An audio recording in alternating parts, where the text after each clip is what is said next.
Karim, oui, bon, c'est vrai que sur le papier, si on nous avait dit qu'avant la fin de l'année, le Rwanda de Paul Kagame et la RDC de Félix Tshisekedi parviendraient à un accord quand on connaît le niveau de méfiance, voire de détestation entre les deux hommes, ça semblait totalement impossible. C'est une performance qu'a réussi aujourd'hui Donald Trump. C'est une performance parce qu'ils ont signé, parce qu'ils étaient présents côte à côte. Mais le problème, c'est que sur le terrain, la situation est à l'antipode de l'image qu'a voulu montrer aujourd'hui Donald Trump au monde.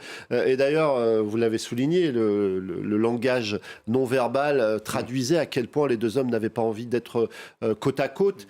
Et d'ailleurs, ils étaient dans une posture qui ressemble à celle qu'ils ont déjà depuis plusieurs semaines, voire plusieurs années.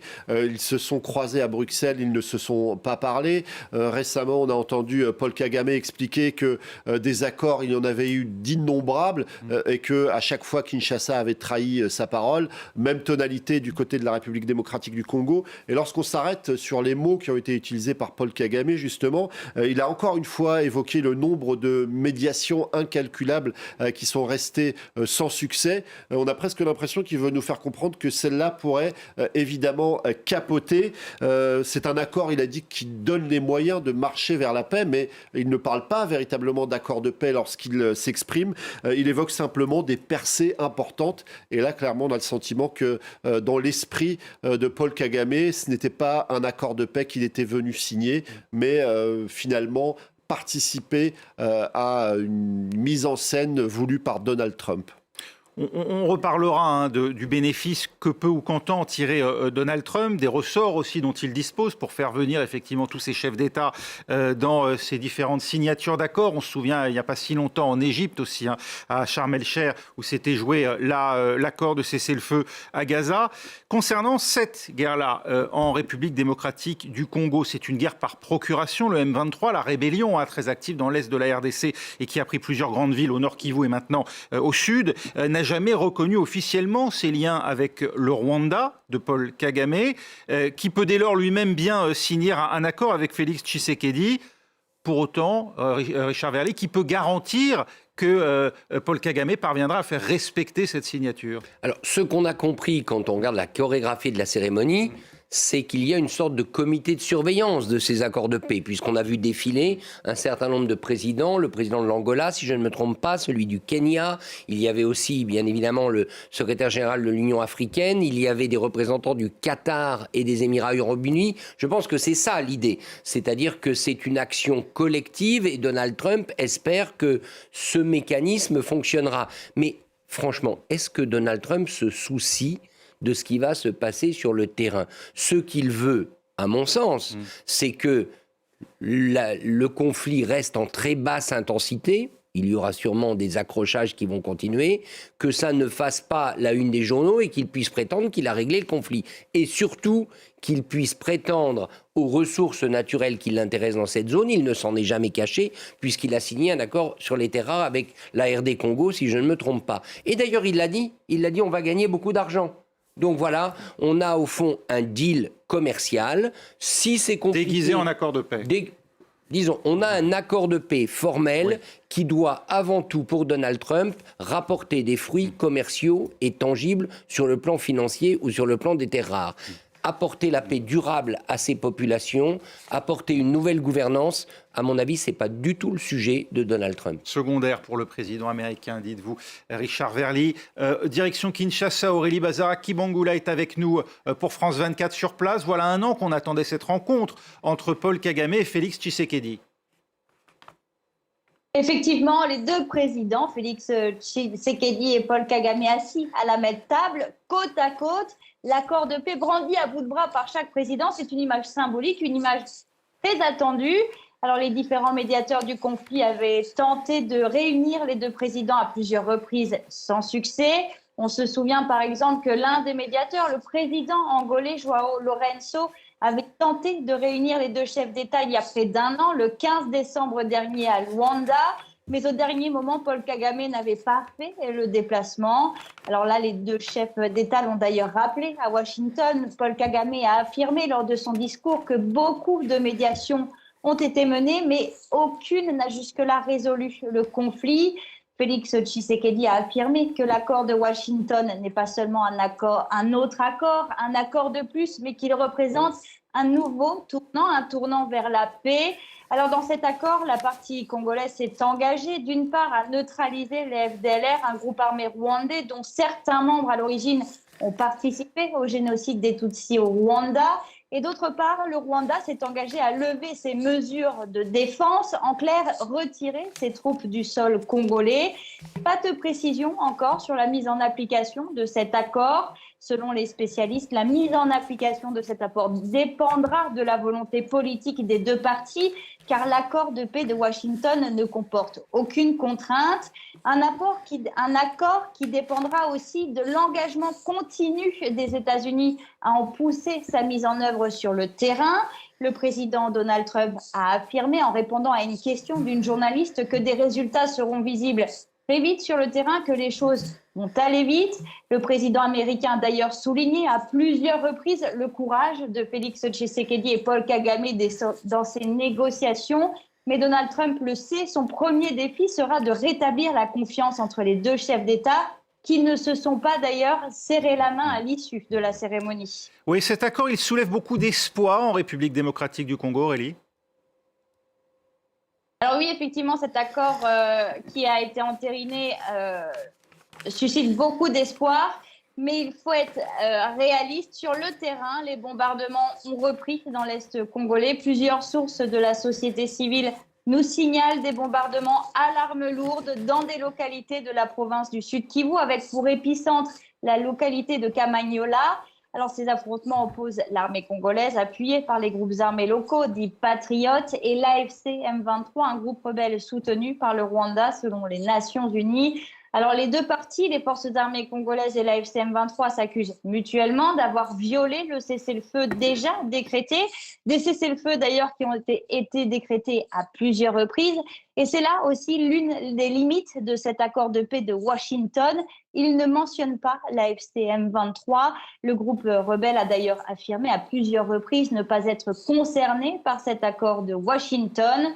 Alors, le groupe rebelle et les autorités congolaises sont en négociation dans un autre processus, celui de Doha, au Qatar. Plusieurs rencontres ont déjà eu lieu, plusieurs cessez-le-feu ont été signés, mais les affrontements se poursuivent. Et c'est pour ça que les espoirs de paix sont assez faibles du point de vue de Kinshasa. Merci Aurélie Bazara Kibangula. Richard Verly l'a évoqué, Karim Yayaoui, à l'origine, c'est une région riche en minerais, notamment le coltan qu'on retrouve dans les condensateurs de nos smartphones, de nos ordinateurs portables, de l'or aussi. Il y a une responsabilité des États développés dans l'usage qu'ils font de matériaux issus pour beaucoup de la contrebande et du pillage des richesses de la RDC. Ah mais c'est clair qu'il y a une responsabilité énorme, notamment de la Chine qui est omniprésente dans la région. Pour donner quelques chiffres, d'ailleurs c'est pour ça que Donald Trump aussi met autant d'énergie à cet accord de paix, parce qu'il veut reprendre pied face à la Chine, notamment qui détient des parts dans 15 des 19 projets de cuivre et de cobalt du pays.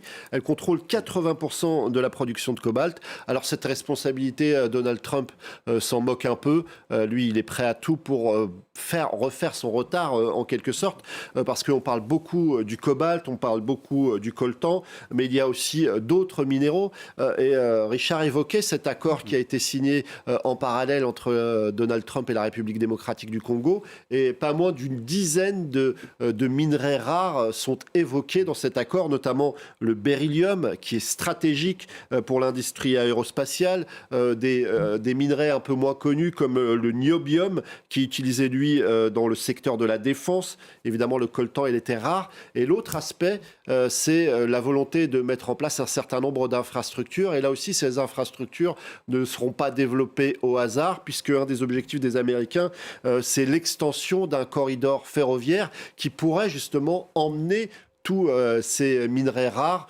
jusqu'à l'océan Atlantique pour mieux les déverser vers les États-Unis.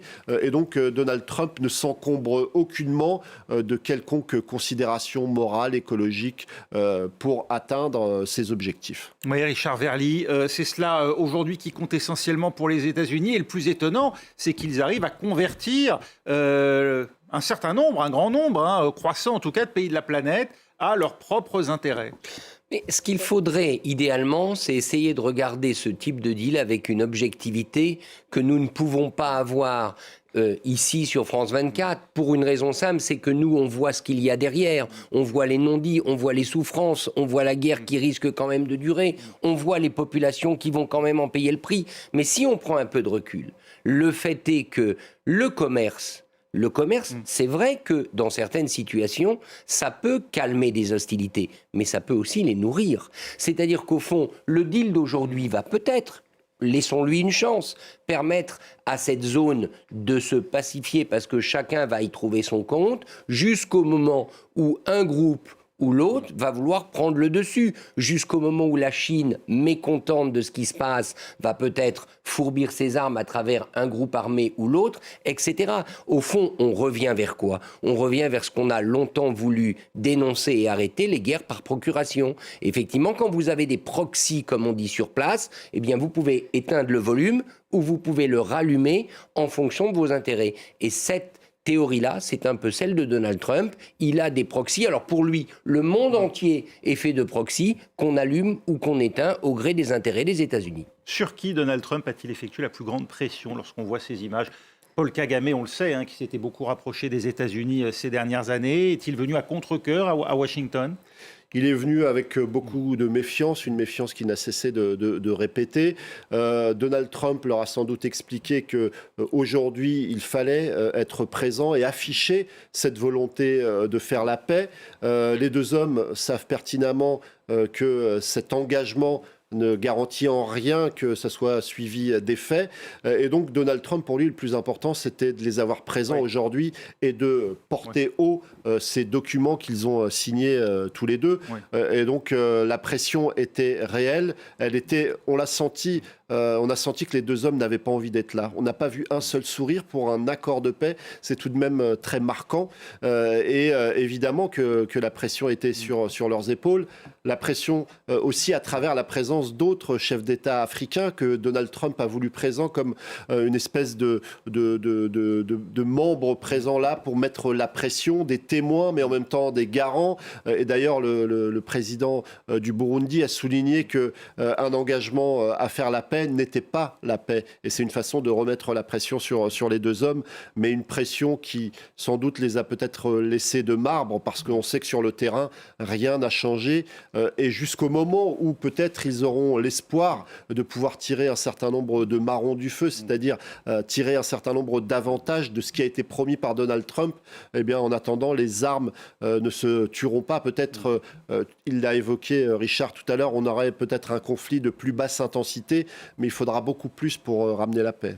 Oui, un mot quand même, parce qu'il faut le dire, et malheureusement, c'est quelque chose qu'on peut dire souvent en ce moment, absence totale de l'Europe. Oui. Absence totale de l'Europe, alors que sur cette zone, l'Europe comme bailleur de fonds, que ce soit en direct ou via les agences des Nations Unies, est extrêmement présente. L'Europe a ses liens historiques, en l'occurrence Rwanda et Congo, c'est la Belgique, deux anciennes colonies belges. Eh bien, l'Europe est totalement hors jeu, y compris, et c'est peut-être ça le plus grave, hors jeu des terres rares et de la répartition des richesses de cette région. Donc on voit bien que ça aussi, c'est le calcul de Trump, c'est éliminer au maximum la concurrence de l'Europe, et il ne vous aura pas échappé que s'il met la main sur ces terres rares, eh bien les industriels européens qui en ont besoin devront composer avec l'administration Trump, ou en tout cas avec les entreprises américaines. Ouais. Autre sujet, le cas de Christophe Glaise inquiète Paris. Hier, le journaliste français a vu sa condamnation à 7 ans d'emprisonnement confirmée par la justice algérienne. Sa famille espère qu'il puisse bénéficier, comme Boualem Sansal le mois dernier, d'une grâce présidentielle. Karim Yayaoui a une demande adressée directement au président algérien Abdelmadjid Tebboune, avec quelle chance d'être entendu ? Alors c'est vrai qu'il y a eu une grâce présidentielle récente pour Boualem Sansal. Est-ce que les Algériens sont prêts à faire rapidement la même chose pour Christophe Glaise? Ce n'est pas certain, parce que à l'égard de l'opinion algérienne, ça donnerait l'impression que quelle que soit la personne qui soit incarcérée, arrêtée, condamnée en Algérie, il suffit finalement que le président Abdelmadjid Tebboune décide de le gracier pour que ce soit fait immédiatement, d'autant plus que beaucoup l'ont souligné, il y a un certain nombre d'opposants, de militants qui sont en prison, qui n'ont pas profité de grâce présidentielle. Et puis il y a aussi cette frange, on va dire, anti-France qui existe au sein de la classe politique algérienne, qui verrait peut-être d'un mauvais œil une grâce présidentielle rapide. En tout cas, ça ne veut pas dire, ce verdict qui est très lourd, qu'il n'y a pas de possibilité de grâce. Il y a la volonté, en tout cas des avocats de Christophe Glaise, de se pourvoir en cassation. Et puis il y a un certain nombre de leviers sur lesquels peut appuyer la diplomatie française, parce que finalement, ce verdict, aussi dur soit-il, ouvre une nouvelle séquence où cette fois-ci, c'est la diplomatie qui va être à l'œuvre pour tenter de sortir Christophe Glaise du guêpier dans lequel il s'est fourré. Emmanuel Macron exprime sa profonde inquiétude. Il promet d'agir auprès des autorités algériennes pour obtenir la libération et le retour en France dans les plus brefs délais de Christophe Glaise. On sort de la relative discrétion dans laquelle la France avait tenté jusque-là de gérer le cas Christophe Glaise. Richard Verly. Moi, j'ai plutôt l'impression qu'on va y retourner. En tout cas, du côté du gouvernement. La spécificité, je dirais, du cas de Christophe Glaise, c'est que d'abord, ce n'est pas une figure de premier plan. C'est pas lui faire offense que de dire ça. C'est un journaliste sportif qui travaillait pour SoFoot, mais c'est pas Boualem Sansal. Pas connu du grand public, et les paroles, la parole de Boualem Sansal existe dans le débat français, notamment vis-à-vis de l'islam. On le sait, c'est pas le cas de Christophe Glaise. Et par ailleurs, je dirais. Si vous écoutez bien ce qu'a dit Boualem Sansal depuis qu'il est rentré, il a quand même admis, il a quand même dit que l'effervescence de son ami Bruno Retailleau avait quand même compliqué les choses et compliqué la donne pour lui. Donc le message est clair. Le message est, il faut sans doute calmer le jeu. Calmer le jeu, ça ne veut pas dire se montrer moins intransigeant ou moins demandeur dans les négociations, mais il faut que ça se passe de manière plus souterraine. Je note que le ministre de l'Intérieur, Laurent Nunez, qui a en plus des je dirais, relations personnelles avec l'Algérie via sa famille du temps de la colonie française, eh bien, il a dit qu'il y était prêt à y aller et il n'a pas conditionné sa visite à une libération de Christophe Glaise. Tout ça me donne plutôt l'impression qu'on va aller vers une phase diplomatique, que les journalistes vont se mobiliser. Ça oui, Reporters sans frontières, oui. Ça va continuer, mais ça ne sera pas, je dirais, ce ne sera pas une mobilisation dans laquelle le gouvernement et les autorités françaises prendront part de la même manière qu'elles l'ont fait pour Boualem Sansal. Alors écoutez, le frère, en tout cas, de Christophe Glaise en appelait au monde du football pour que lui se mobilise. Maintenant, là, c'est un cri de désespoir, un cri d'appel, et je me dis que si les diplomaties sont un peu impuissantes, ouais. Si la juridiction est close, il n'y a plus qu'un contre-pouvoir, que ce soit le foot, et j'espère que le foot pourra sauver mon frère, donc j'en appelle à tous les clubs de France, tous les clubs d'Algérie, tous les clubs du monde, peu importe, à soutenir cette cause, et peut-être que le foot libérera mon frère. Alors, rappelons que Christophe Glaise s'était rendu en Algérie pour un article sur le club de football le plus titré du pays, la jeunesse sportive de Kabylie, basé à Tizi Ouzou, et dont l'un des dirigeants est par ailleurs responsable du mouvement pour l'autodétermination de la Kabylie, ce qui vaut donc aujourd'hui cette condamnation à Christophe Glaise. Le monde du football a la responsabilité de répondre à l'appel de Maxime Glaise, Karim Yaoui. Oui, parce que c'est l'essentiel de la caisse de résonance que peut avoir la famille Glaise, parce que tout le monde, ou en tout cas ceux qui l'ont côtoyé, savent que c'est un passionné de football, et c'est ce qui l'a sans doute emmené du côté de l'Algérie. Et donc c'est l'essentiel du levier sur lequel peut appuyer la famille, mais ce n'est pas le seul, puisqu'on rentre, on l'a dit, dans une phase de diplomatie. Ce qui peut être un petit peu rassurant, c'est vrai que le verdict est extrêmement lourd, mais l'Algérie a permis à un avocat français de se rendre sur le sol algérien et pour pouvoir plaider. Il a donné des visas à la famille. Ensuite, on a vu Monseigneur Vesco lui rendre à plusieurs reprises visite. Cardinal d'Alger. Exactement, l'archevêque d'Alger qui a les bonnes oreilles, on va dire, de Abdelmajid Tebboune, qui a la double nationalité. Donc ça peut être aussi un vecteur par lequel on peut tenter de prendre le problème, d'autant plus que le pape lui-même a dit qu'il aimerait bien aller en Algérie. Donc ça peut être aussi un vecteur intéressant pour prendre l'affaire sous un angle différent. Je vous interrogeais sur le football et je vais poser la même question dans un instant à Richard Vellet, mais quid de Zinedine Zidane, Karim Benzema, Samir Nasri aussi, qui sont à la fois des footballeurs français, mais très populaires et connus en Algérie pour être même d'origine, de leur famille sont originaires d'Algérie. Est-ce qu'il est nécessaire qu'ils s'expriment en faveur de Christophe Glaise, ou bien est-ce que toute prise de parole serait, de leur part, vue comme contre-productive par le pouvoir algérien. En tout cas, je pense qu'ils marchent sur des œufs et qu'ils prennent leur distance par rapport à cette affaire. C'est vrai que Zinedine Zidane, par exemple, je crois que la famille de Christophe Glaise lui a fait passer un petit message pour qu'il prenne et fait et cause pour le journaliste, mais que pour l'instant, il s'est abstenu de le faire. Et Kylian Mbappé aussi, dont la mère est algérienne. Kylian Mbappé, et donc c'est vrai que ça pourrait être des soutiens de poids, mais c'est vrai aussi qu'ils entretiennent des relations avec l'Algérie qui sont sans doute un petit peu frileux, malheureusement, j'ai envie d'ajouter. Et c'est vrai que peut-être qu'ils attendent aussi, ça va être sans doute des interventions de dernière minute lorsqu'il n'y aura peut-être plus besoin de le faire, où on va les entendre s'exprimer. Vous comprenez ce silence, Richard Verlier? Est-ce qu'il y a une frilosité? Alors, Zinedine Zidane, son fils, lui, joue en championnat, enfin, il joue à l'équipe nationale. L'équipe nationale d'Algérie. Je ne crois pas qu'il soit gardien titulaire, mais il va peut-être pouvoir participer à la Coupe du Monde du côté de Donc, il y a effectivement un enjeu aussi, on l'imagine, plus personnel et direct pour Zinedine Zidane. Richard Verlier, votre sentiment? Mon sentiment, c'est que le foot aujourd'hui, c'est pas vrai de beaucoup de sports. Le foot est une diplomatie à part entière. La meilleure preuve, c'est que je crois demain va avoir lieu le tirage on l'a vu tout à l'heure d'ailleurs, de la Coupe du Monde qui aura lieu aux États-Unis. Monsieur Infantino, le patron de la FIFA, est quand même un type surpuissant. Il n'y a pas d'autre mot, surpuissant, considéré dans beaucoup de pays comme l'égal d'un chef d'État, voire plus.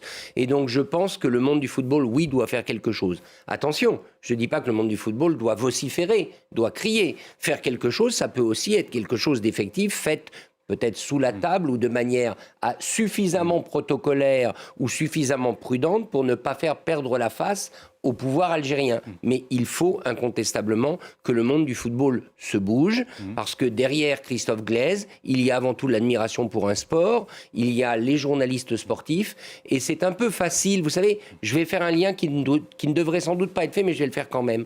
Il y a un appel récemment à Marseille, je crois du journaliste Philippe Poujol, à propos du narcotrafic, qui a dit que ça suffit.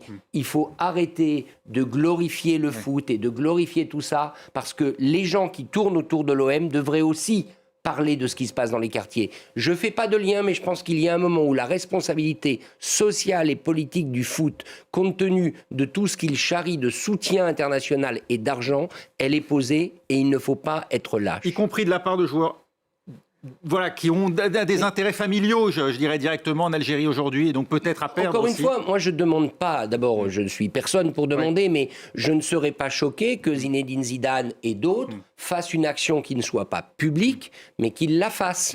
Donc voilà, ça ne doit pas être nécessairement public, il faut faire attention, mais ce qui est un peu près sûr, c'est que si, avec un grand S majuscule, Zinedine Zidane décroche son téléphone pour appeler ou demander à parler au président Tebboune, j'imagine que ce dernier prendra l'appel.